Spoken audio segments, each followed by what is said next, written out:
sexual assault. But local survivors are finally finding their voices, and they want you to know about it. Numbers are increasing in 3 of the 4 branches, which is why a San Antonio nonprofit created an entire symposium on that issue. 2 brave survivors opened up to our Courtney Friedman about what needs to change. So this is the first time you're sharing your story? Yes. Out loud? Yes. Wow. Well, thank you for doing that with us. What makes you want to do that? As I feel like every soul, every human has a purpose in life, and this is my purpose. Justine Castoreno served 3 years in the Navy from 2015 to 2018, honorably discharged early because of the abuse she endured. You had experiences that fall under the umbrella of military sexual trauma. Yes, I'm a female, so. So what does that mean then? On a ship, there's nothing but men. A lot of men. Do you feel like you're a target for sexual assault because you're a woman on a ship? Yes, and on deployment. Because that came out of your mouth really quickly, like it was an obvious thing. Yes. And so is this, you think, how a lot of women feel? Yes, I do. I just don't think they speak about it. So what needs to change then?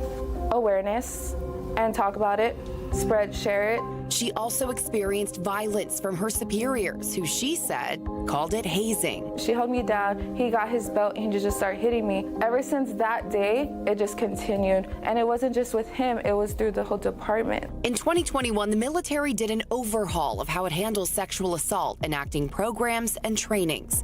But the latest report shows from 2023 to 2024, 3 out of the 4 branches still had increases in sexual assault numbers. The Army decreased 13%, but the Navy had almost a 4.5% jump, the Air Force a 2% increase, and the Marine Corps about 1% increase. After going on my own healing journey, what was I missing and what did I need during that time, and maybe what some other survivors are needing as well. Air Force veteran Larissa Martinez is a military sexual assault survivor who created the Circle of Arms nonprofit in 2019, dedicated to mental health and advocacy for veterans and active military.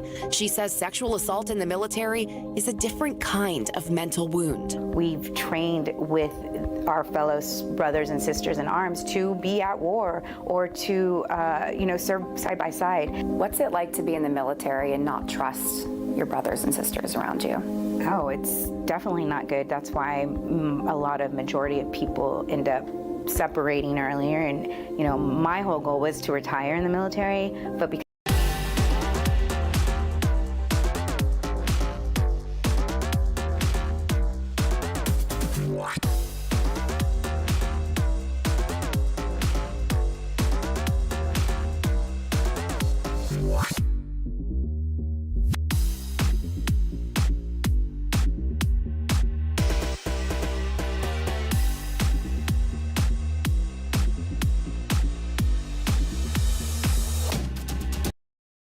At 12, Good Morning San Antonio starts right now. The big story today is going to be a high fire danger. We've got gusty winds, still very dry air, and that means fires can spread very quickly. Your update is coming up.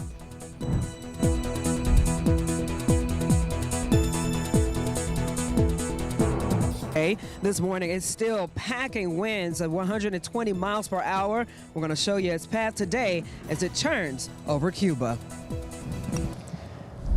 And good morning. I am Daphne Gray. And I'm RJ Marquez. And look, I actually paid attention to Justin Horn this time. I got my jacket on, and we're on the roof, Jack. Yes, we are. And again, it is pretty chilly out here, Justin. It is. Well, it's not like super cold, right? But because we have the gusty winds and just because it's a bit of a shock to the system, we haven't had temperatures like this in a while. It does feel chilly out here. I brought my thermometer, and I got to get in the light here. But it says it's about 60 degrees outside. Where's your jacket? Where's your jacket, Justin? I don't have it. You've been preaching about the jacket. I know. Practice what you preach. He's warm-blooded. Do as I say, not as I do. That is true. Anyway, let's get into your forecast today because, yes, it's chilly this morning. We're going to have gusty winds pretty much all day long. I think those winds will subside this evening, but as far as the forecast goes, we are only going to make the upper 60s today, so we're shaving off more than 20 degrees from yesterday's record high, which was 91. It was very hot yesterday. We'll see those temperatures again much cooler today. And then the other big story is going to be the fire danger, gusty winds, gusts to 30 miles per hour, dry air. That's going to lend itself to a extreme fire danger. And we are expecting very cold temperatures by tomorrow morning. We'll get into that forecast and talk about how cold it gets on your Thursday coming up in just a bit. All right, so a lot of you are excited that this cold front is here. Look, we even have a fire going. That means it's time to fire up the heater, maybe the fireplace. This is a good time to take a few steps to keep your family safe this coming winter. An HVAC technician says make sure that smoke and carbon monoxide detectors are working. Change the batteries on them. And he adds changing out your air filter once a month will also help your HVAC system not overwork itself. That's something that you have to remember, again, every once a month. And in South Texas, we don't often use our heaters, so there are things you need to look out for when kicking on the heater for the very first time in several months. This time of year, when things start to cool down, what are some of the more common calls that you guys experience? Some of the most common calls is a smell, an odd smell. Can you describe it? What would be odd? I would say a burning smell, something that smells out of the ordinary. So if it didn't smell like that in the past. And I've actually smelled that and wonder, what is that? Well, that's what it is. Gregory Gitt with Carbon AC, Cowboys AC and Heating explains a small burning smell to start with is very common, but says if the burning smell lasts longer than 24 hours, then you should turn off the heat and get your HVAC looked at. Other things to be vigilant of is the smell of gas. If there's any smoke and unusual sounds or rattling, Gitt also recommends getting your HVAC system checked twice a year just to be on the safe side. And again, he says once in the spring and once in the winter is the best practice. Well, in court, testimony will continue today for 3 former SAPD officers. These are the officers accused of shooting and killing Melissa Perez in her own apartment in 2023.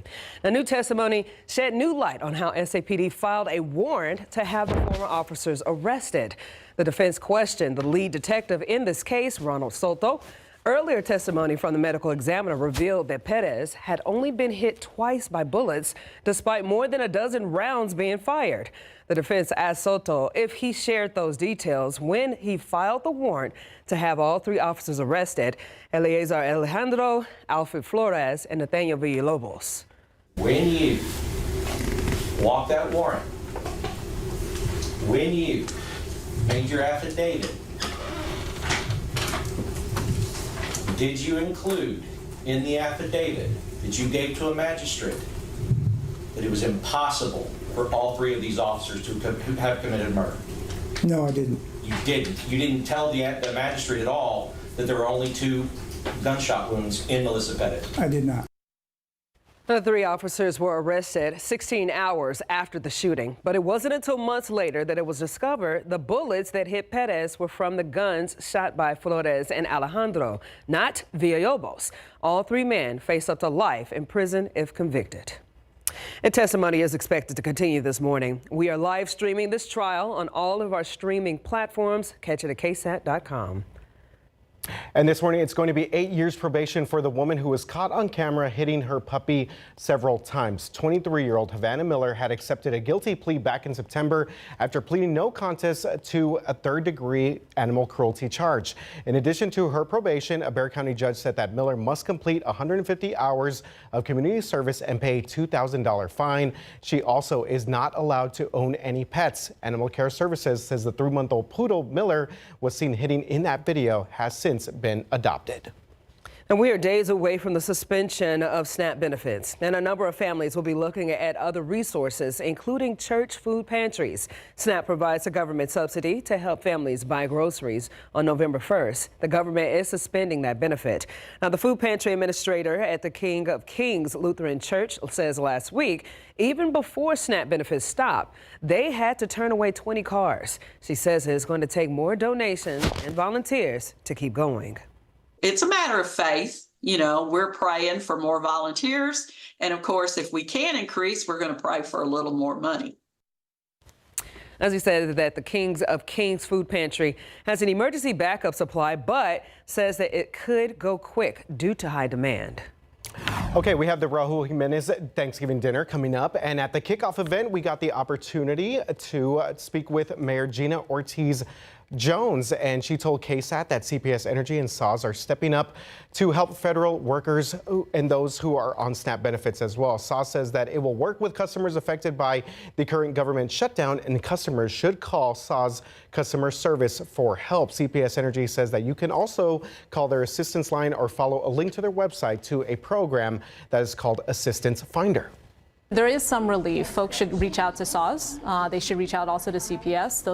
Those numbers are on the website. Call them and let them know that you're in one of those categories and that you need some help. And I just spoke to the CEOs, actually, of both of those organizations yesterday, and they're more than willing to work with, again, those federally impacted, those folks impacted by federal cuts. And really special. In addition, Northside ISD is accepting free and reduced price meal applications and meal benefits for this upcoming school year. You can apply for that online at schoolcafe.com. Meanwhile, we're now on day 29 of the government shutdown, with the Department of Agriculture now saying that the well has run dry when it comes to funding. More than 24 states are now suing the Trump administration in response. Democrats are still demanding Republicans join them to extend Affordable Care Act subsidies to keep health insurance premiums from skyrocketing for millions. But so far, no movement on either side. And Hurricane Melissa is tearing through the Caribbean this morning after slamming into Jamaica as a record-breaking Category 5 storm.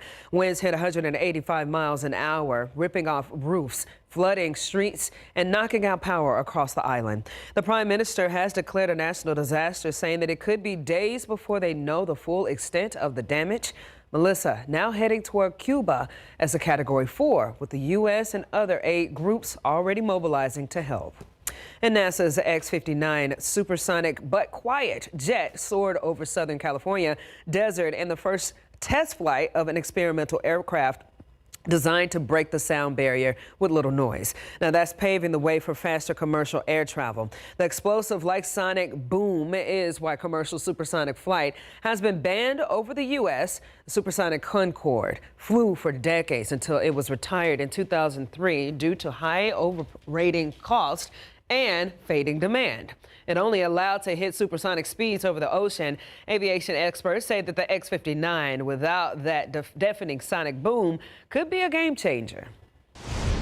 All right, 5:09, let's give you your first check at your traffic authority. And again, chilly start across our area, so might need to get those heaters going this morning. If you're traveling the northeast side of town, traffic actually looking pretty good out here. I've been checking on the construction situation out here over by O'Connor Road, Thousand Oaks, and it looks like we are at least clearing things out for now. But you never know, they could always kind of spring up with some other construction activity. But for the most part, if you're stepping outside on the northeast side, you are good to go. Still dealing with some delays right here. This is going to be 1604 over by the UTSA main campus, stretching all the way to I-10. Ongoing construction projects taking place here. Fortunately, not seeing too many folks on the road at the moment, but keep this one in mind if you're headed out over by Babcock Road, Kyle Seal Road, and especially if you make your way to that I-10 1604 interchange. No other accidents to let you know about. Again, on your Monday, or excuse me, what is the Wednesday morning commute? Sorry, it's not Monday, it's Wednesday, it's hump day. Justin, how are we looking out there? Looking good. As we go outside with Lifecam, clear skies, gusty winds. It's cool, as we know. We were just outside. Temperature's 58 degrees right now in San Antonio. You got some low 50s in the hill country, but this is just a taste. Wait till you see tomorrow's lows. We'll show those to you coming up. From violent video games getting age limits on YouTube to a new console that turns your coffee table into a gaming arena. We're taking and talking about the future of play ahead in Tech Bites. And soon, about 300,000 people in Bexar County will have to think of other ways to keep food on the table. Up next, a closer look at some SNAP alternatives. 5:13 right now. Again, an unsettling time for 40 million Americans who in just a few days will stop getting their SNAP benefits. That includes about 300,000 people right here in Bexar County who will have to think of other ways to keep food on the table. Our Stefania Jimenez spoke to a nonprofit on the west side that's welcoming people with open arms. What are you going to do? Eat less. You manage. That's the reality for Jeff Hull. He's among the 300,000 people in Bexar County who won't get SNAP benefits come Saturday, November 1st. He's disabled and usually gets about $140 a month in benefits. Now he plans to ration the food he has left in his cupboard and go to food pantries in his neighborhood, like the one that's run by the local nonprofit Parenting Plus. We offer material assistance, the bare essentials you need for your children, diapers, wipes, formula. We pride ourselves on giving away everything brand new. Nothing is gently used, and we are also a food pantry. Gina Meyer is the executive director of Parenting Plus. She says the nonprofit helps about 10,000 people every year. And now Gina's preparing to expand services. If November 1st or something, somebody calls you and they say, hi, I need food. We will get them food. We will not turn anybody away. Parenting Plus, like many of the food pantries in our area, expects a surge in demand in a few days as people look for ways to keep food on the table amid the government shutdown. The simplest way to find a food pantry near you is to visit feedingamerica.org, and then you scroll down on the page. You look for the section that says Find Food Near You. You click on it, and then you put in your zip code. Once you do that, that will direct you to the nearest food pantry in your area. Back to Jeff. He says he's not as worried about himself as he is about the elderly and severely disabled people who will have to find other ways to feed themselves until their SNAP benefits are restored. People are going hungry. How do they do it? If I struggle, then how does an 80-year-old lady who can barely walk down a block, how does she do it? Some amazing reporting by our very own Stefania Jimenez. All right, so Fiesta, it's never too early to talk about Fiesta. Still months away. The party is already getting started. And last night we got our first look at one of Fiesta's most popular events, Jeff. Yeah, we're talking about the 135th Annual Battle of Flowers Parade. Now, we got 10 area high schools who have been chosen to join the 2026 Battle of Flowers Parade, which is April the 24th, so mark your calendars.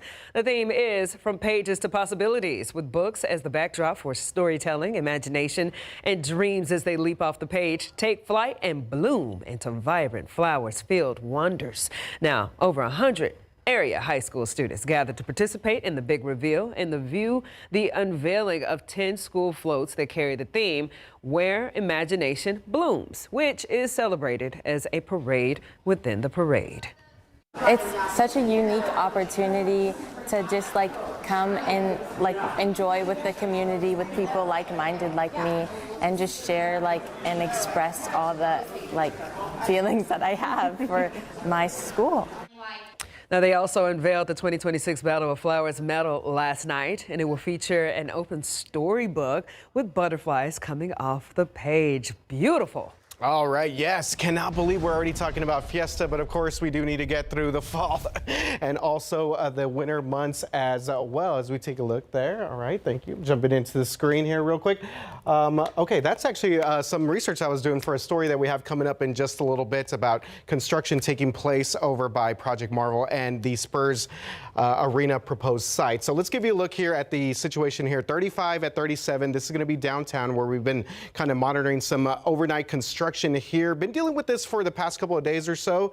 It looks like for the most part traffic is starting to clear out in that one particular spot. Well, we'll keep an eye on the situation there, especially on 35 South. Now to the far northwest side of town where actually we are still seeing this delay, this backup kind of building in this one entire stretch. So this is basically going to be over by John Peace, the main campus here at UTSA, over by UTSA Boulevard, Cowsill Parkway, Babcock Road, and that camera is actually a little bit frozen right now. So we'll go ahead and get that one refreshed and give you another idea of what we're looking at here on the northwest side of town. Other than that, everything's looking pretty good. Again, it is a little bit chilly outside, so probably going to have to crank up the heater if you are stepping outside this morning. Justin, how are we looking for some of those folks making their way out right now? Yeah, we're in the 50s, RJ, and it's not cold, but it is certainly chilly, and I'd say it's jacket weather as you send the kids to school this morning, as you head to work.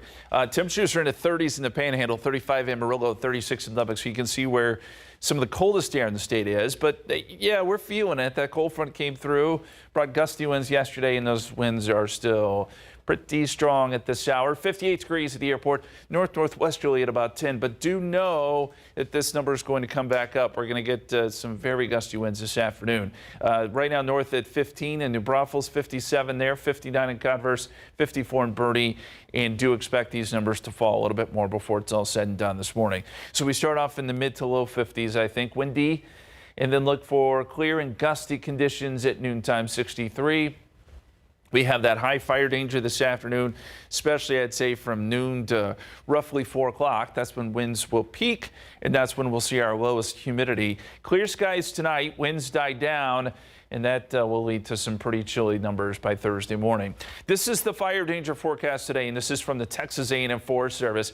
In this area in red, as I said yesterday, worst of the worst. This is the highest level you can get when it comes to a wildfire threat.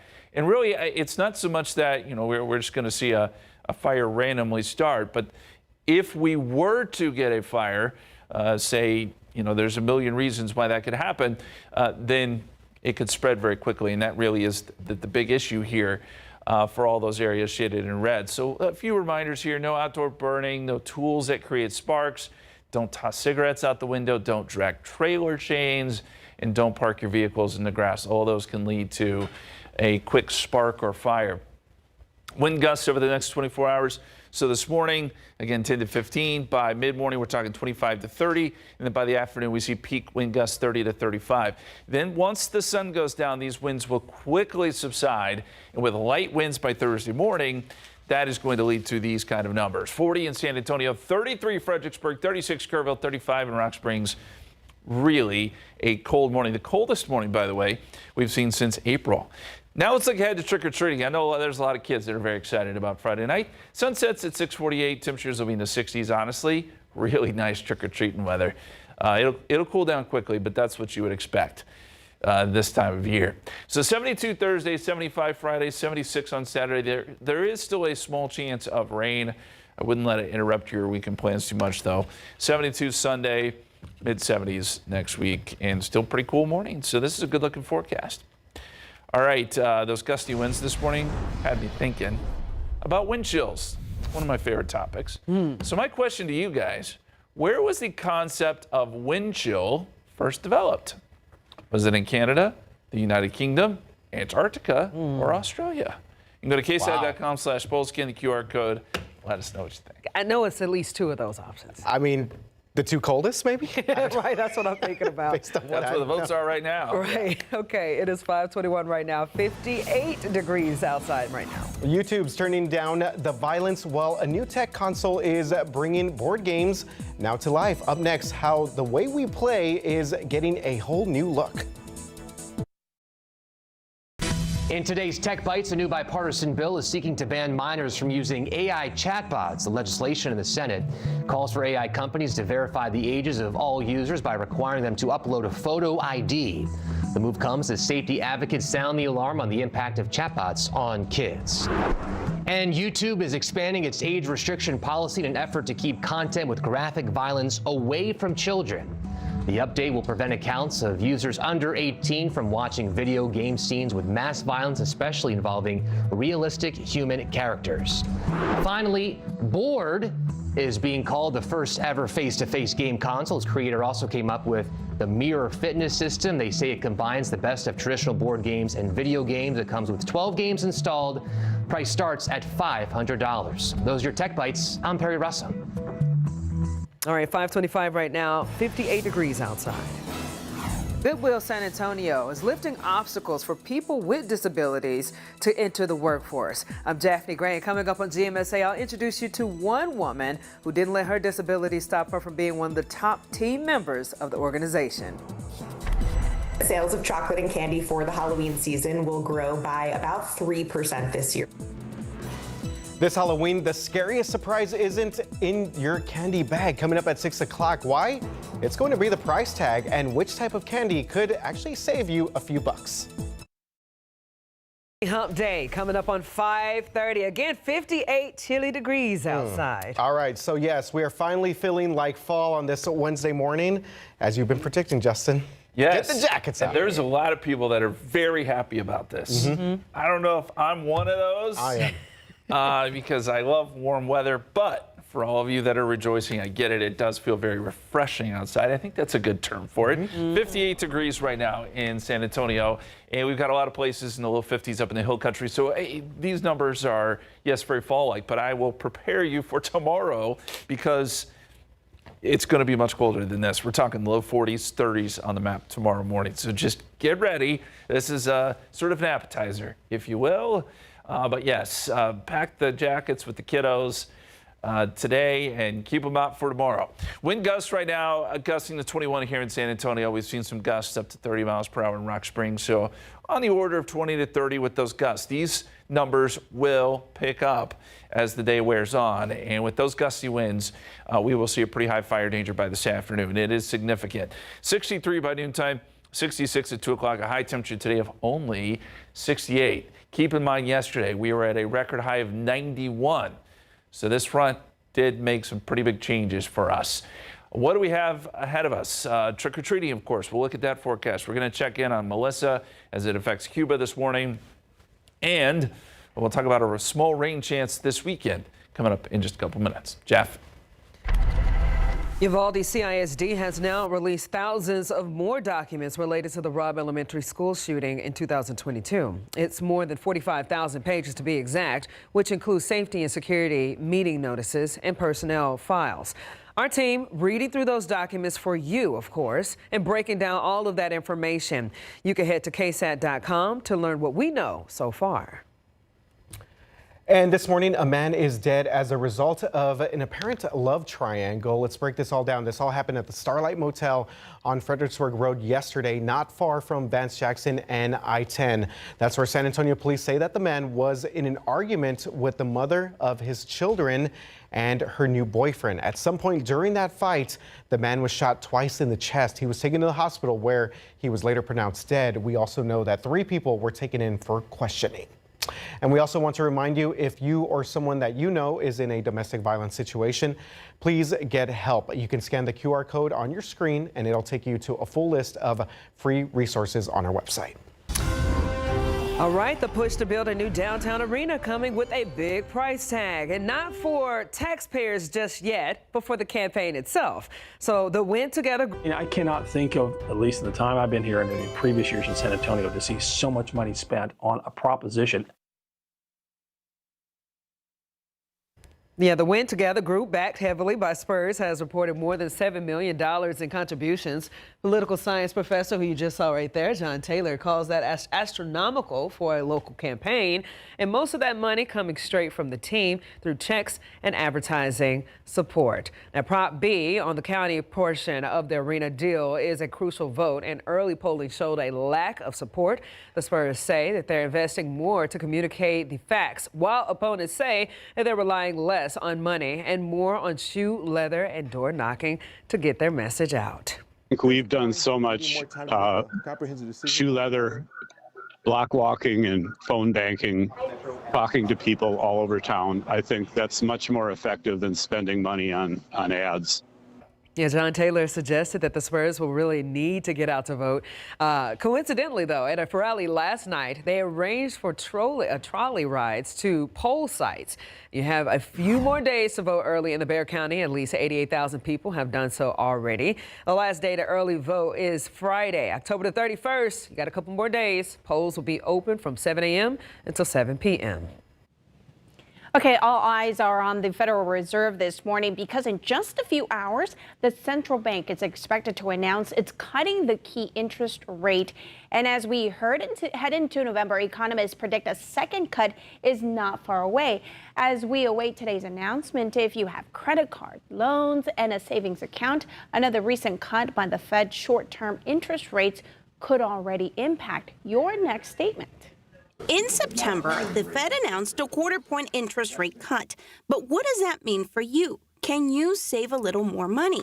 First up, credit cards. If you carry a balance, expect a slightly lower interest rate. Ted Rosman with Bankrate says you might not notice it on your first monthly statement. If you have the average debt load, which is more than $6,000, if you're making minimum payments, that monthly minimum payment changes by $1 a month. Credit card rates are so high that honestly, even if that rate fell 2 or 3 points, which could take years, it would still be high cost debt. Consumer Report says you may save money on interest by working with credit union, bank, or finance counselor to create a plan and pay off debt with a personal loan. If a cut rate balance transfer offer tempts you, keep a close eye on fees and what your interest rate jumps to when the introductory period ends. Federal student loans, car loans, personal loans, and most mortgages have fixed interest rates. You're locked in. and those won't change unless you refinance. However, if you've planned to take out a new loan, the rate cut could help new borrowers. If you're shopping for a car, expect a marginally lower rate. It's not going to be a huge difference. Like if the average new car loan goes from 7.2 to 7%, I mean, you're only saving a few bucks a month. After a Fed cut, the interest rate on your savings account will usually dip too, but that's not always the case because of stiff competition amongst banks. Right now, we are seeing some competition for deposits, which is a good thing for consumers. And listen to this. The top savings rates often from online banks are about 4.3%. Bottom line for borrowers and savers, do a little homework and shop around. Even a small rate change can make a big difference over time. All right, thank you very much for that, Patty. Well, we have new fallout this morning from that NBA gambling scandal that is now rippling into college sports. The NCAA is now hitting pause on a rule change that would have let student athletes bet on pro games. This comes as court records show that Miami Heat player Terry Rozier, you see him right there, was facing an $8 million tax lien when he was allegedly taking part in a betting scheme. Also here, the man accused of supplying a high-tech X-ray poker tables linked to a mafia operation also just pleaded not guilty. Okay, back here at home, different NBA type of story. Tuesday night, audiences at the Austin Film Festival got a first look, this is pretty cool, at a brand new documentary on Spurs legend Tim Duncan. You see some of that video right there. The film's world premiere was held at the Bullock Museum IMAX Theater and featured appearances from former Spurs legend as well, Manu Ginobili, and also Fabrizio Alberto. Ginobili, who was featured in the film, said that he was excited to learn about Timmy's upbringing in the Virgin Islands, that island of St. Croix. Where you grew up, on your surroundings, that such an important age of being a kid, pre-teen or teenager, really shapes you. So I'm very curious to see that side of him. All right, yes, a behind-the-scenes look at Timmy. And how about the director? That is Tim Duncan's older brother, Scott Duncan. You see him right there. Said that he hopes to screen the documentary in more festivals, also in their home island, again, is St. Croix. This film, though, does not yet have a wide release date, and we will continue to monitor that situation. Let's give you an update on the roads right now as we check in on the traffic situation right here.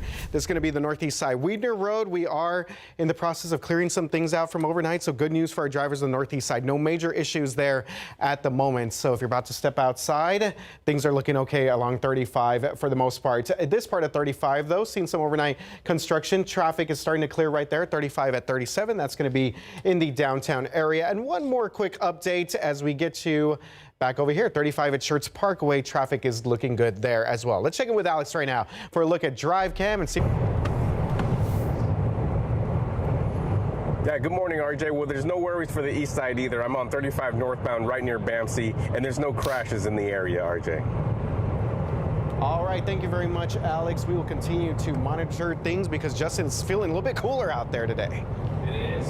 Cold front made a big difference, and we still got some gusty winds this morning. Temperatures are in the 50s. Right now, 537, 58 degrees. We're still watching Melissa. It battered Jamaica yesterday. Right now, battering Cuba. We'll give you an update on where it's headed coming up. Did you know only 23% of people with disabilities are employed? But one local woman changing that. Up next, you're going to see how Goodwill San Antonio is helping her and others break barriers. And right now I am headed to the northeast side where for the most part it's been pretty smooth, but I just want to double check the area. So that's where I'm headed to and much more coming up after the break. Welcome back at 544. A 2017 American Community Survey done for the city of San Antonio estimates that there are at least 59,000 people living with a hearing disability. I'm sure that number is bigger today in 2025, but a hearing disability is an invisible disability. And if you don't know exactly what that is, take a look at this picture right here. By the looks of it, you wouldn't be able to tell which person in this image is deaf. But know that even though they look normal, they've had a life filled with challenges, especially trying to find a job without being judged or rejected. But with the help of Goodwill San Antonio, this beautiful woman right here overcame this obstacle and is now inspiring others with any kind of disability to never give up on their future. Oh my goodness. Getting that first paycheck is special when trying to earn a living. But for Yesenia Ballesteros here, it's extra special. For most of her life, she's been deaf, having to have severe speech therapy, a cochlear implant, and other resources to communicate. She says the real challenge, though, was entering the real world. I was not familiar with everyone's voice. I wasn't familiar with every sound out in the world. And a lot of other students that didn't have deafness or any kind of disability really looked down on me. Focusing on her education, graduating from Rochester Institute of Technology, Ballesteros hit another roadblock trying to find a job with no real job experience. Application after application and not getting any calls back. But then Goodwill San Antonio gave her a shot after she applied in 2016 to join their e-commerce department as a photographer. She says that she was both excited and nervous. Can you describe the woman you were when you first got hired versus the woman that you are today?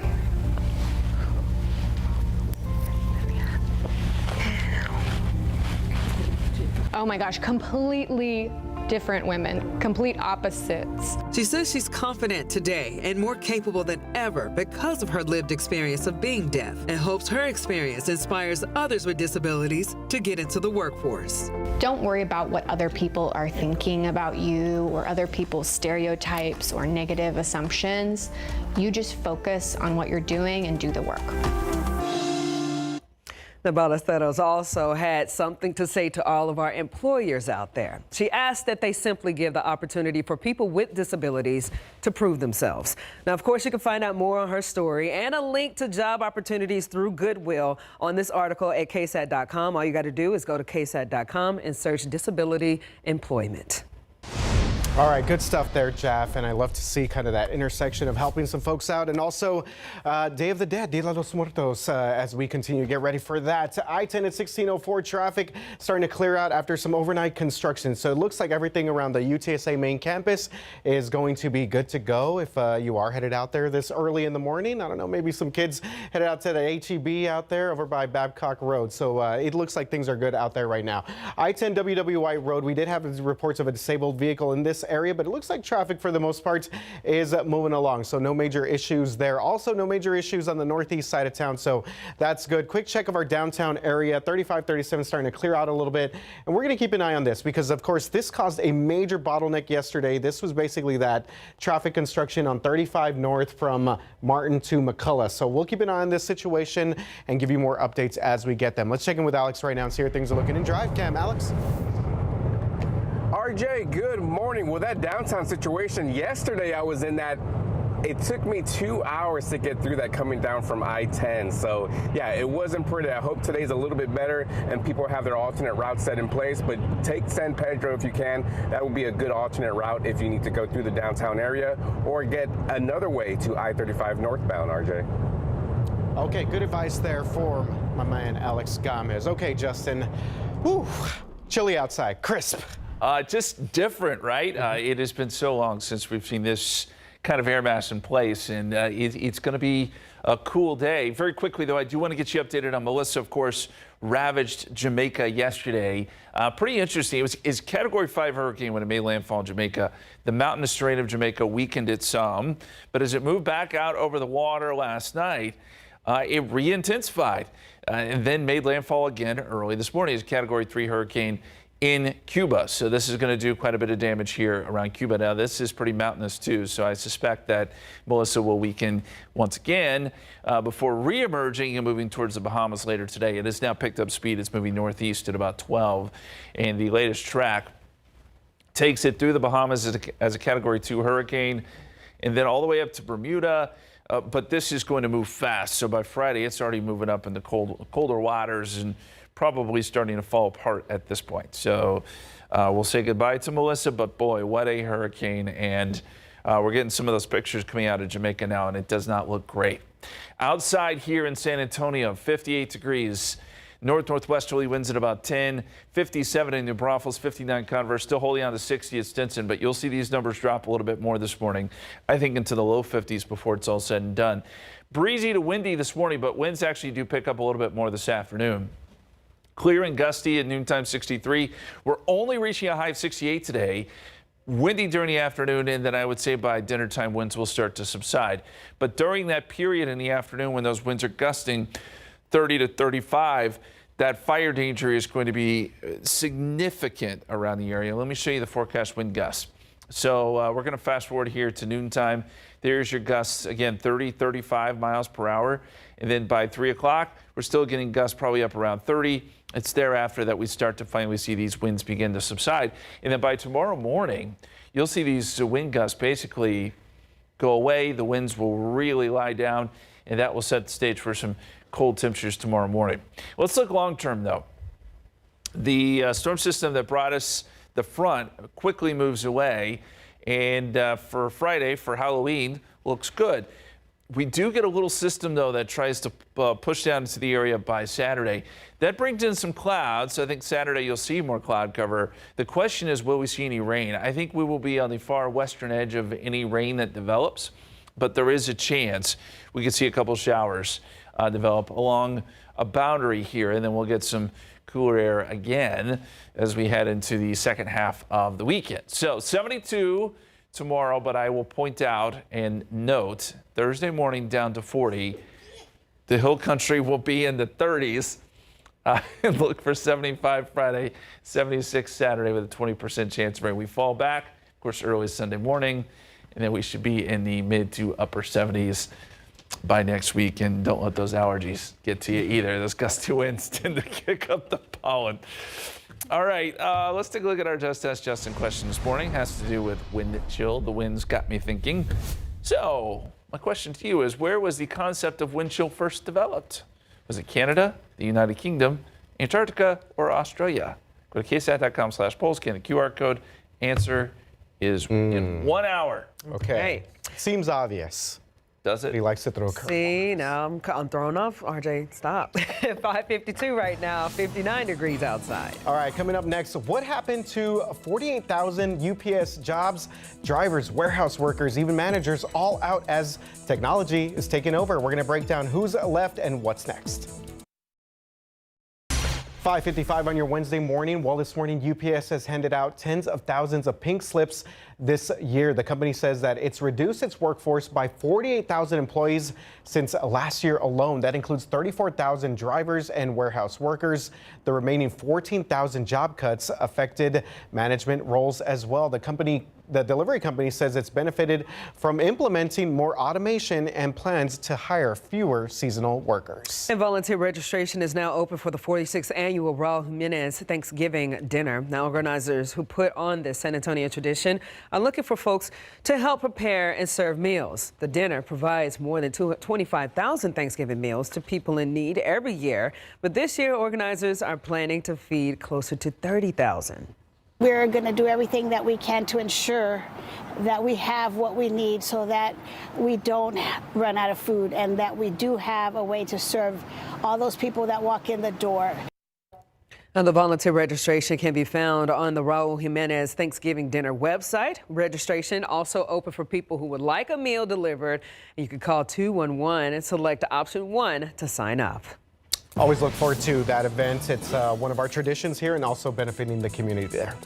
All right, let's talk about some other benefits here. SNAP benefits about to stop and some families could be left hungry. How church food pantries are struggling to keep up with all of this and what it means for other local communities. And what will a new Spurs arena mean for downtown traffic and construction? Up next at 6, we dig into the plans from interchanges to parking to via lines and how neighborhoods could be impacted for years to come. And speaking of traffic, here's a current look at the situation in Drive Cam right now. My man Alex Gomez making his way through the east side of town, the northeast side. You see some of those double-decker highways. We're going to break it all down for you coming up in just a bit.